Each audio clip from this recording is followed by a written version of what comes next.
Okay, so for today's vlog, ang gagawin po natin is itong Toyota Innova.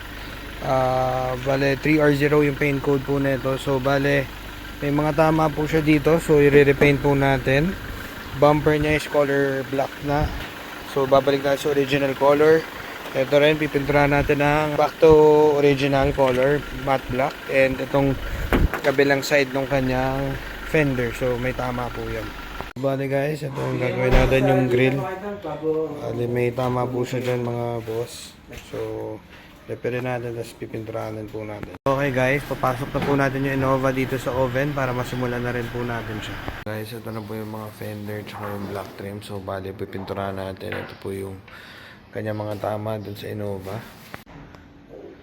So guys, ito na po yung mga fender ng ating Innova. So nakapagpondo na tayo, tapos ito naman po yung kanyang bumper.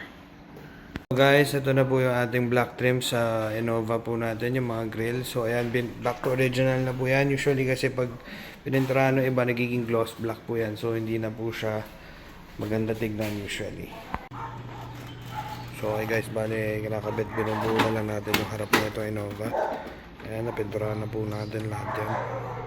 So okay guys, ito na po yung ating finished product. Ayan, makikita nyo. Ayan. Parang wala na po nangyari sa bumper. Fender, ayan, okay na rin po. Ayan, again, quality materials na po tayo. Dito yan sa Valtech Auto Restoration. Shoutout rin doon sa may-ari. Dinayo na naman tayo dito sa Novaliches, taga Santa Maria, Bulacan pa po si sir. Ayan. Okay guys, ano po yung ating Innova, ready for release. Napakaganda ng latag guys, oh.